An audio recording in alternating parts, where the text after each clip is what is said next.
Buen día, profesor. Buen día, compañeros. Somos estudiantes de la Universidad Nacional de Ingeniería, de la Facultad de Ingeniería de Petróleo, Gas Natural y Petroquímica. Y vamos a exponer acerca de la dinámica 2, trabajo, energía y potencia y sistema de partículas. Los integrantes de este grupo son Acosta Cacique Luis Fernando Jr.,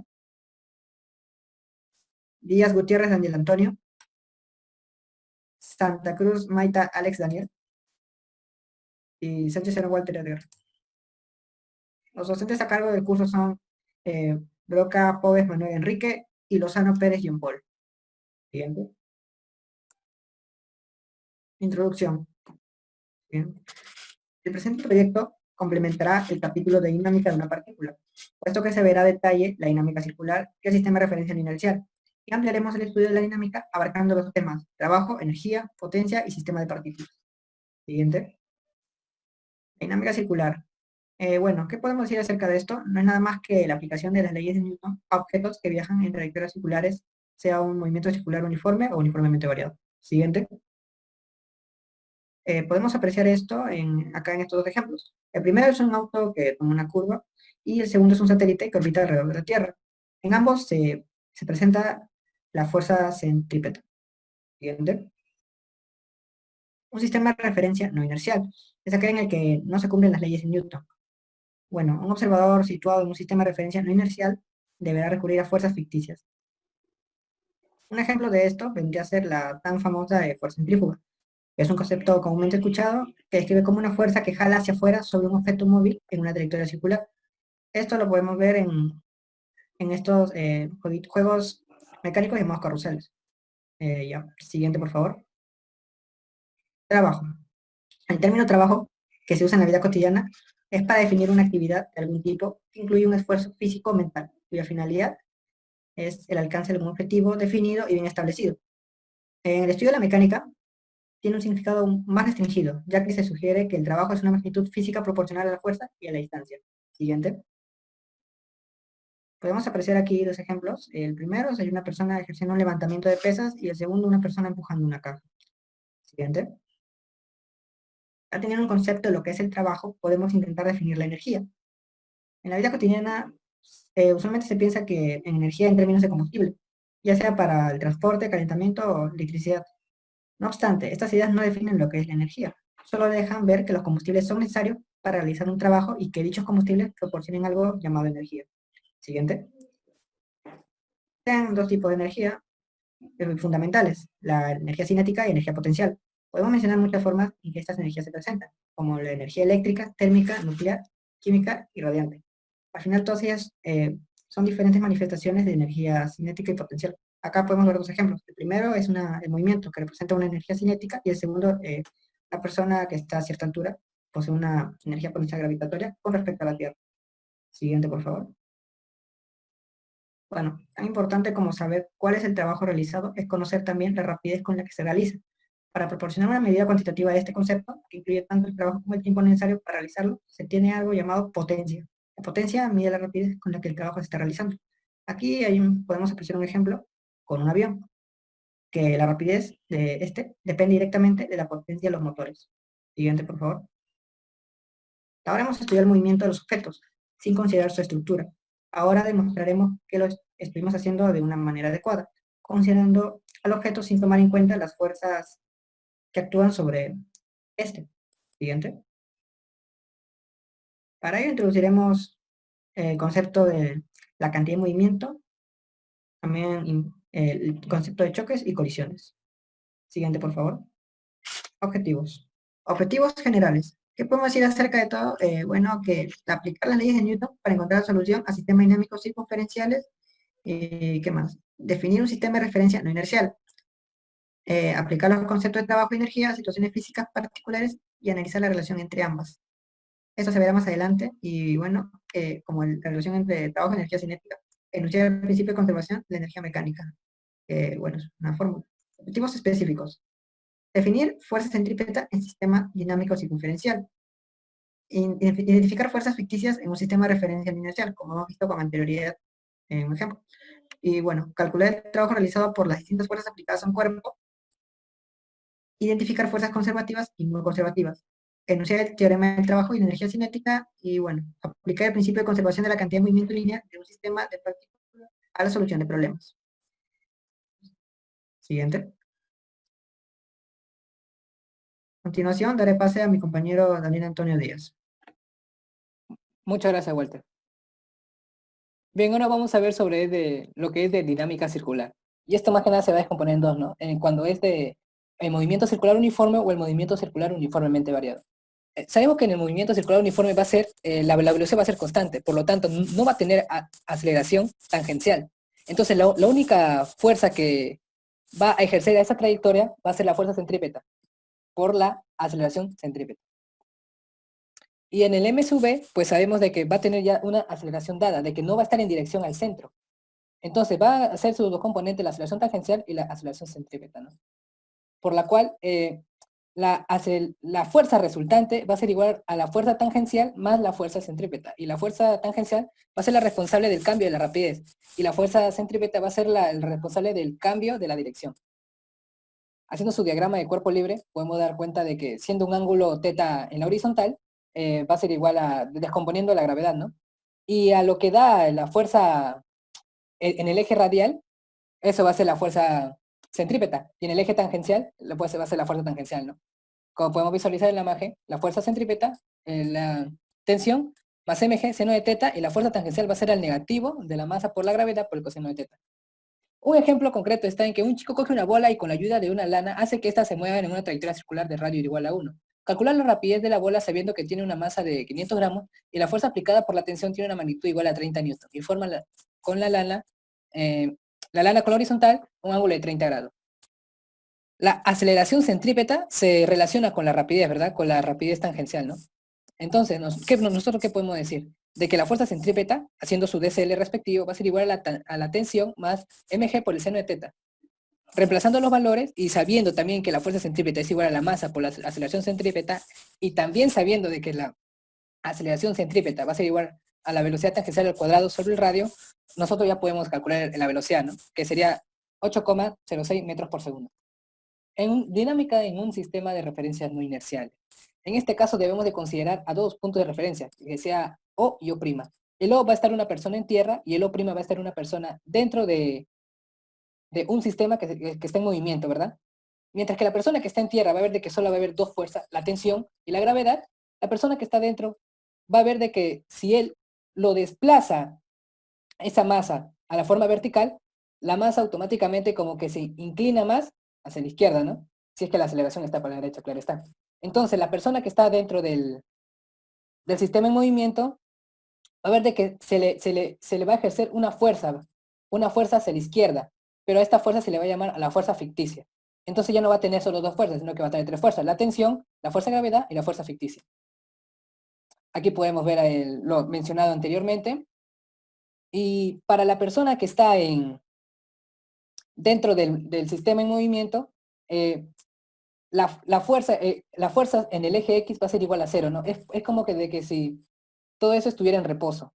Pero recordemos de que la fuerza ficticia va a estar al contrario de la aceleración. Un ejemplo claro. Una bola de masa m está atada a un hilo que cuelga del techo de un elevador que acelera con aceleración igual a A. Determina la tensión del cable. Y para este problema, nosotros debemos saber de que vamos a hacerlo con dos sistemas de referencia, O y O'.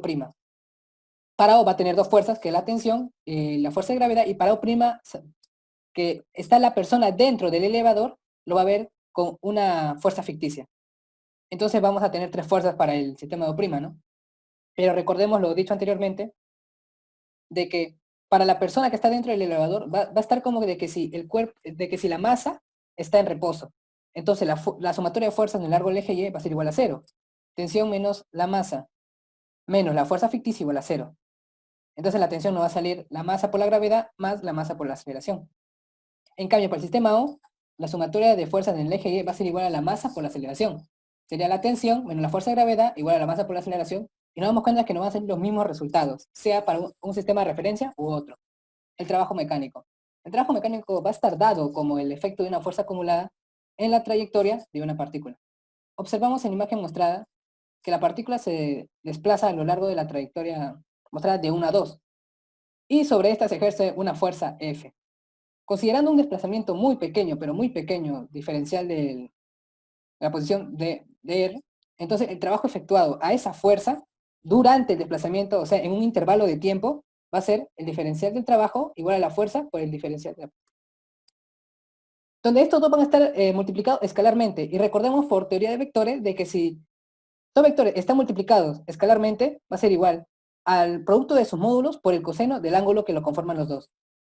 Si nosotros integramos lo que habíamos dicho anteriormente, entonces el trabajo realizado desde el punto 1 hasta el punto 2 va a ser igual a la integral de la posición 1 hasta la posición 2 de esa misma fuerza, multiplicado, claro, por el diferencial de la posición, ¿no? Entonces, nosotros podemos decir que esta base sería la ecuación realizada por la fuerza F. El trabajo realizado por la fuerza F. Y vamos a tener tres casos. Cuando el trabajo sea mayor a 0, cuando el ángulo que conforman esos dos vectores, la fuerza con el desplazamiento, sea un ángulo agudo, el trabajo igual a 0 cuando sean perpendiculares, o el trabajo que sea negativo cuando estos son obtusos. El trabajo neto. Aquí vamos a tener sobre el principio de superposición. O sea que la sumatoria de fuerzas va a ser igual a una fuerza resultante, ¿verdad?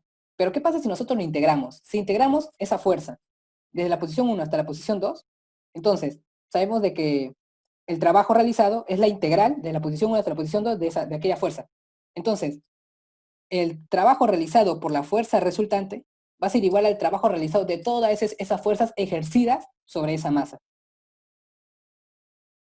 Y aquí nosotros podemos desprender dos, ¿no? Ir en dirección a cual nosotros tenemos como dato. Por ejemplo, nosotros podemos hacer integrando si conocemos la fuerza resultante o sumar todos los trabajos para conocer el trabajo total o trabajo neto llamado. Y aquí tenemos los casos particulares del trabajo, el trabajo de una fuerza constante. Sabemos por definición de cálculo integral de que si tenemos una integral de una constante por su diferencial bueno, que tiene una diferencial de posición, entonces esa constante va a salir simplemente.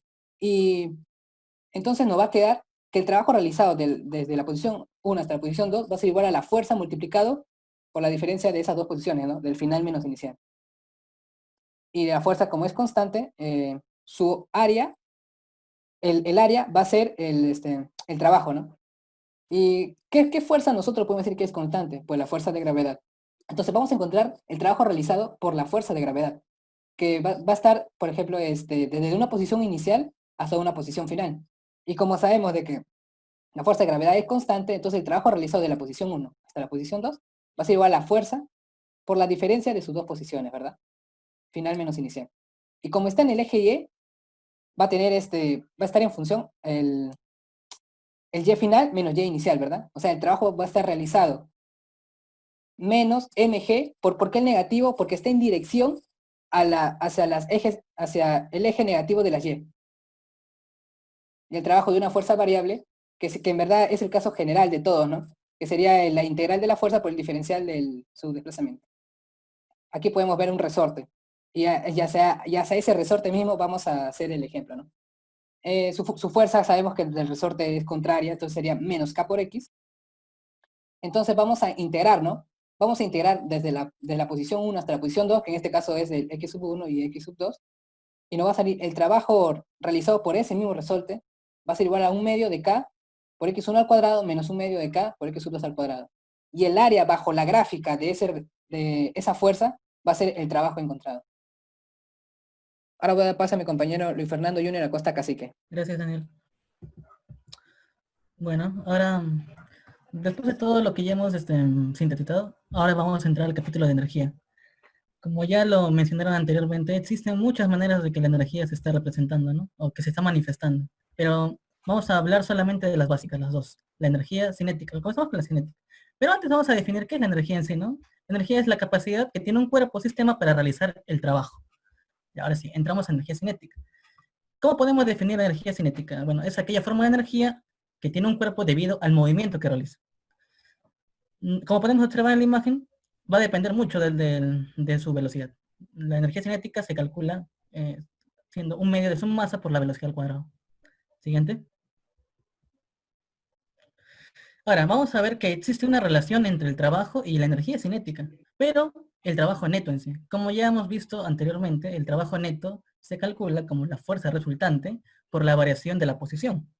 pero fuerza resultante es igual a masa por aceleración. Entonces, haciendo un pequeño juego y arreglo, nos damos cuenta de que el trabajo neto entre dos puntos será igual a 1/2 de la velocidad al cuadrado final por la masa, menos 1/2 de la masa por la velocidad inicial al cuadrado. ¿Qué significa eso? Que es una variación de la energía cinética. Entonces, el trabajo neto va a ser igual a la variación de la energía cinética entre esos dos puntos. Siguiente. Ahora vamos a entrar a la otra forma de energía, que es la energía potencial. Y la energía potencial va a tener otros dos tipos de energía. Primero empezamos con la energía potencial gravitatoria. ¿Qué es la energía potencial gravitatoria? Es aquella forma de energía, bueno, se manifiesta en un cuerpo, pero está asociada al trabajo que hace su peso. Como podemos observar en la imagen, tenemos una masita y lo estamos trasladando desde el punto Y sub A hasta el punto Y sub B. Entonces, a la hora de realizar ese movimiento ha realizado ya un trabajo, como lo podemos observar ahí. Entonces, el trabajo que realiza desde el punto A hasta el punto B va a ser igual que ese trabajo fuerza por la variación de posición, ¿no? Entonces sería igual a la masa por la gravedad por I, porque recordemos que esa fuerza es su peso, es el mg, menos la masa por la gravedad por el Y sub A. Entonces, ¿qué nos damos cuenta? Que ese trabajo va a ser igual a la menos variación de la energía potencial. Bueno, es como se podría demostrar cuál es la energía potencial gravitatoria, ¿no? Siguiente. Después de ese ejemplo, ya podemos decir en sí de que la energía potencial gravitatoria va a ser igual a la masa por la gravedad por la variación de la posición, ¿no? Que en este caso sería la altura. Ahora vamos a entrar a otra forma de energía potencial, que es la energía potencial elástica, que es una energía que está asociada a un cuerpo, pero de forma elástica. Pueden ser resortes o ligas, ¿no? Pero toda energía elástica lo manifiesta ese tipo. Siguiente. Y la demostración es casi similar, que lo hicimos hace unos cuantos diapositivas. Sí, igual va a ser con el trabajo. Entonces, de ese mismo análisis nos damos cuenta de que el trabajo va a ser igual a la menos, el trabajo de esa fuerza va a ser igual a la menos variación de la energía potencial elástica, ¿no? Y la energía potencial elástica se calcula como un medio de la constante de rigidez por la deformación al cuadrado. Ahora vamos a entrar a lo que son fuerzas conservativas. ¿Qué características debe tener una fuerza para que sea conservativa?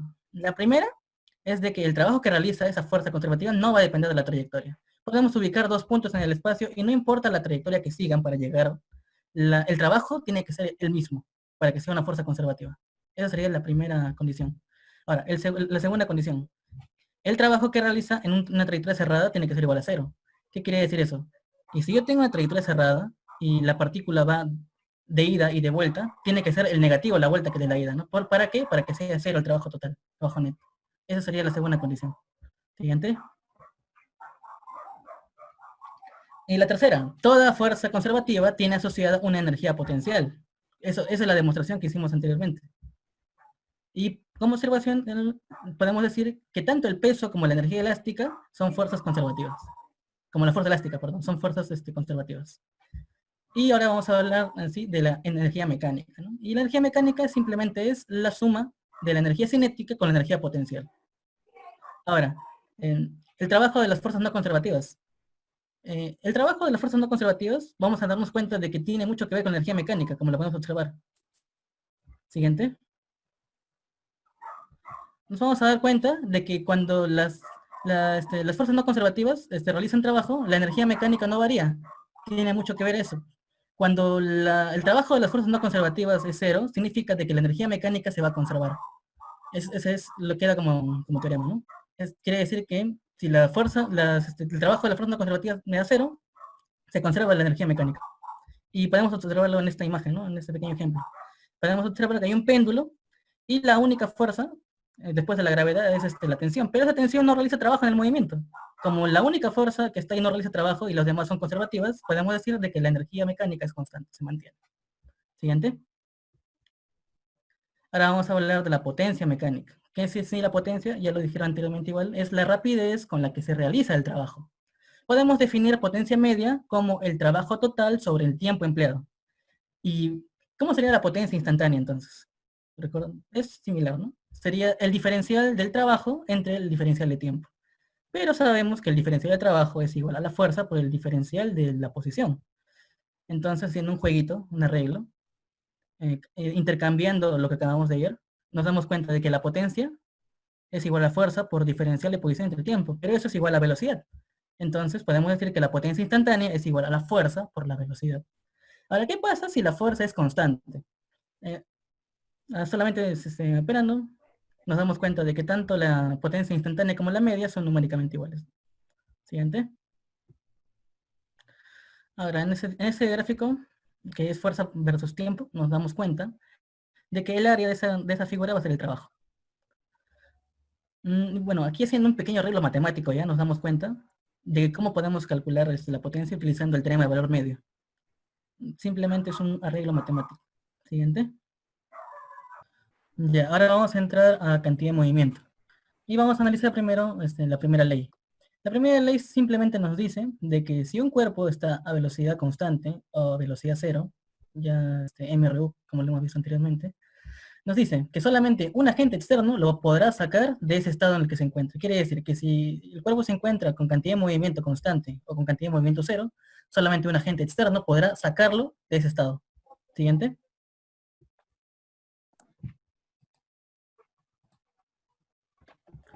Ya. Ahora, lo mismo. ¿Qué pasa si es que la sumatoria de fuerzas es igual a cero? Lo que sucede entonces significa de que la cantidad de movimiento se va a conservar. Si la sumatoria de fuerzas es cero, se va a conservar la cantidad de movimiento. Ahora, haciendo un arreglo matemático, ¿qué pasa si es que derivamos esa expresión? Nos vamos a dar con la sorpresa de que la fuerza, después de derivarlo, va a ser igual a la derivada de la cantidad de movimiento sobre el tiempo. Esa sería la segunda ley. Solamente las fuerzas cambian la cantidad de movimiento de una partícula. Ahora, ¿qué pasa si es que tengo un cuerpo, pero con muchas fuerzas? Usamos el principio de superposición. La sumatoria de esas fuerzas, a partir de la sumatoria de esas fuerzas, será la derivada de la cantidad de movimiento sobre el tiempo. Pero si la sumatoria de fuerzas es igual a cero, recordemos que hay conservación. La cantidad de movimiento se conserva. Siguiente. Ya, lo que estamos tratando de ver acá es demostrar de que solamente las fuerzas externas son las que van a influir en la cantidad de movimiento. Sí, sigan, como pueden observar, hemos hecho el DCL de ambos cuerpos y hemos llegado a la conclusión de que las fuerzas internas es cero, la suma de las fuerzas internas es cero. Solamente van a participar las fuerzas externas. Y si las fuerzas externas tienen la sumatoria de las fuerzas externas es cero, igual, se conserva la cantidad de movimiento. Siguiente. Ahora, en un sistema de partículas, ¿qué es lo que va a suceder? Como ya hemos visto anteriormente, solamente van a participar las fuerzas externas. Las internas las vas a obviar. La cantidad de movimiento de todo el sistema, naturalmente, va a ser igual a la sumatoria de cada una de la cantidad de movimiento de cada partícula. Y tienes que tomar en cuenta la sumatoria de las fuerzas externas. Y nuevamente, si la suma de las fuerzas externas es igual a cero, la cantidad de movimiento se va a conservar. Ese sería el principio de conservación de la cantidad de movimiento. Y una vez más repito, que las fuerzas internas no alteran la cantidad de movimiento, solo las externas. Ahora vamos a entrar a un nuevo concepto, que es el impulso. El impulso se va a referir a... bueno, tiene mucho que ver con la cantidad de movimiento. Vamos a analizar primero el trabajo. Recordando lo que es el trabajo, ¿no? ¿Qué pasa si es que yo lanzo una pelota contra la pared? Esa fuerza no va a desplazar de nada al cuerpo, ¿sí? El trabajo va a ser igual a cero. Siguiente.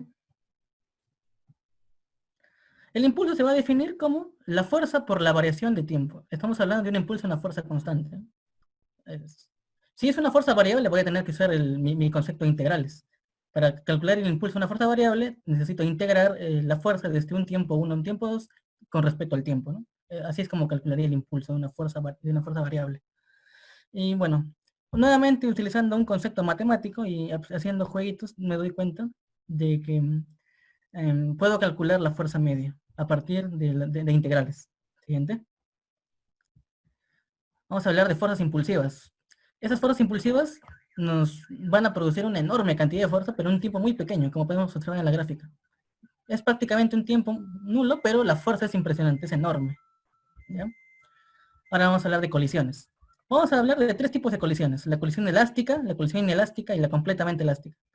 En la elástica debemos recordar de que la cantidad de movimiento se va a mantener constante y que la energía también se va a mantener constante. En la inelástica, la cantidad de movimiento es constante, pero la energía no se va a mantener. Y lo mismo con la completamente inelástica. Siguiente. Aquí podemos observar dos cuerpos, ¿ya? Uno va a chocar con el otro y al inicio tenían velocidades v1, v2 y después de que chocan van a variar su velocidad. Podemos decir entonces, bueno, aquí he hecho un arreglo matemático nuevamente y hemos llegado a la conclusión de que la velocidad relativa de 1 a 2 va a ser igual al negativo de la velocidad relativa 1 a 2 después del choque, ¿ya? Son opuestas, o sea, la velocidad relativa del acercamiento es opuesto y igual al alejamiento. Hemos llegado a esa conclusión. Ahora, ¿qué pasa en una colisión elástica? Como son iguales, hemos visto anteriormente de que se conserva, son iguales, voy a despejar y me doy cuenta de que es una constante, va a ser igual a la velocidad después del choque sobre la velocidad antes del choque, la diferencia de velocidades. Ese uno va a tener un nombre que más adelante lo voy a mencionar. Eso sería en la elástica. Siguiente. Ahora, en la inelástica, haciendo el mismo jueguito, ese número 1, que es la constante, va a ser menor a la expresión ya mencionada anteriormente. Y en la inelástica es 0. Ya, ese numerito, ese constante, va a tener el nombre de coeficiente de restitución. Y lo podemos definir en las tres colisiones. Ese coeficiente de restitución va a ser igual a 1 cuando es elástica. Va a estar entre 1 y 0 cuando es inelástica, y va a ser 0 cuando es completamente inelástica. Y a partir de las ecuaciones que hemos visto anteriormente, podemos llegar a estas dos expresiones que están acá. Podemos calcular la velocidad prima 1 y la velocidad prima 2 a partir de lo que ya hemos visto. Siguiente. Listo, podemos llegar a dos conclusiones entonces. En el primer caso, ¿qué es lo que sucede cuando ambos pelotitos son iguales? Lo que va a pasar es que la cantidad de movimiento simplemente se va a trasladar. No hay pérdida de energía, simplemente uno le va a dar energía a la otra y no hay ningún tipo de pérdida. ¿Qué es lo que pasa cuando hay una masita mucho menor que otra? Lo que va a pasar es que la velocidad de la primera, la pequeñita, después del choque va a ser igual a su menos velocidad inicial más 2 veces la velocidad de la otra, de la grande. Y con la que tiene masa grande, lo que va a pasar es de que no va a variar. Tiene una masa tan grande de que el golpe simplemente no le afectó en nada. Y un ejemplo de ello es cuando tú golpeas la pared, ¿no? Con una pelota. Siguiente. Listo, ahora vamos a entrar a aplicaciones. Siguiente. Vamos a hacer un problema donde vamos a utilizar todos los conceptos que ya hemos visto. El problema nos dice lo siguiente. Tengo un sistema donde hay dos péndulos. De masa 1 y M1 y masa M2. Entonces, en el instante mostrado, en un ángulo θ1, lo que voy a hacer es soltar el péndulo. Entonces, ¿qué es lo que va a pasar? Que van a chocar, ¿no? Entonces, en el instante que chocan, la otra masita va a subir un ángulo θ2. Lo que me están pidiendo es que calcule el coeficiente de restitución desde la colisión, ¿no? Entonces, siguiente. Lo que tendríamos que hacer aquí es el DCL, ¿no? Pero haciendo el DCL nos damos cuenta de que hay fuerzas conservativas. Aquí la única fuerza sería la tensión, ¿no? Pero la tensión realiza trabajo en ese movimiento, ¿no? Ahí no va a realizar trabajo. Entonces, como no realiza trabajo, lo que puedo observar es de que hay conservación de energía, ¿no? Entonces, voy a aplicar mi concepto de conservación de la energía. Al inicio podemos observar en la masa M1 de que tiene energía potencial, ¿no? Entonces sería la masa 1 por la gravedad por esa alturita. Primero he calculado, definido mi nivel de referencia, ¿no? Que es a la altura de la masa 2. Entonces, el problema nos decía de que tienen igual longitud. Entonces, ¿cómo calculo ese h? Como tengo el ángulo θ1, haciendo simplemente trigonometría, ese pedacito chiquito va a ser igual a L coseno de θ1. Y toda la longitud vale L. Entonces, ¿cuánto valdría el h? Una diferencia, ¿no? Entre L menos L coseno de θ1. Entonces, h valdría igual a L por 1 menos coseno de θ1. Listo, reemplazo eso en el h y ya tengo la expresión de la energía potencial. Y ahora, para M1, después del choque, va a tener, al final, va a tener energía cinética, que es igual a 1/2 de su masita por su velocidad al cuadrado, ¿no? Entonces, aplicando conservación de la energía, siguiente, igualamos las dos expresiones, ¿no? Ahora, nos va a quedar una expresión B1 igual a raíz de 2G por L de 1 menos coseno. Ahora, voy a hacer un juego matemático, que voy a multiplicar por 2 y dividir entre 2. ¿Por qué hago este juego? Porque me va a quedar raíz de 1 menos coseno entre 2. Y recordando trigonometría, esa expresión es igual a seno de θ medios. Entonces me queda más sencillo. La velocidad 1 entonces sería igual a 2 raíz de GL por el seno de θ1 medios. Esa sería mi primera expresión con respecto a la masa 1. Ahora, quiero hacer lo mismo con la masa 2. Va a resultar lo mismo, exactamente igual. Simplemente que ahora la velocidad sub 2 va a ser igual a 2 raíz de GL por el seno de θ2 medios. ¿Ya? Listo, ya apliqué mi concepto de conservación de la energía. Ahora voy a aplicar conservación de la cantidad de movimiento. Entonces, al principio había masa 1, masa 2. La masa 1 tenía una velocidad 1 y la masa 2 no se movía, era su velocidad 0. Por eso es que la elimino. Después del choque, ambas van a tener una velocidad diferente. Entonces, me queda que M1 por B1 es igual a M1 por B1' más M2, B2'. Esa sería mi expresión 3. Ahora, voy a aplicar el concepto de coeficiente de restitución. Siguiente. Bueno, coeficiente de restitución aquí es igual a velocidad después del choque entre velocidad antes del choque. Ahora, como la velocidad antes del choque de 2 es 0, lo elimino, ¿no? Entonces, ¿cómo calculo? Lo que me está haciendo falta a mí es calcular la velocidad 1'. Entonces, despejo simplemente. Y me doy cuenta que la velocidad 1' es igual a la velocidad 2' menos el coeficiente de restitución, velocidad 1. Ahora, ese lo voy a reemplazar en la expresión 3, que ya habíamos visto. Reemplazando y operando, me doy cuenta de que esa expresión E va a ser igual a M1 más M2 sobre M1 por la velocidad 2' entre la velocidad 1' menos 1. Pero la velocidad 2' y la velocidad 1' es lo que hemos calculado anteriormente. Y simplemente voy a reemplazar. Entonces, eliminando lo que se elimina, me doy cuenta de que la coeficiente de restitución es M1 más M2 por seno de teta 1 medios entre seno de teta 2 medios, todo menos 1. Ahora, ¿qué pasaría si las manos son iguales? Se eliminarían. Me quedaría multiplicado por 2. Es todo de mi parte, muchas gracias. Ahí pasa mi compañero Alex Santa Cruz. Muy bien, muchas gracias, compañero Costa. Bien, vamos a ver otra aplicación, pero esta vez una aplicación del sistema de referencia no inercial. ¿Qué nos dice la descripción del problema? Pues tenemos en este caso una compañera de nuestra facultad, de la Facultad de Petróleo, que tiene un peso, una masa más o menos aproximada de 58 kilogramos. Se encuentra en el interior de un ascensor. Ella va a realizar un experimento, claro. Y tiene bajo sus pies una balanza.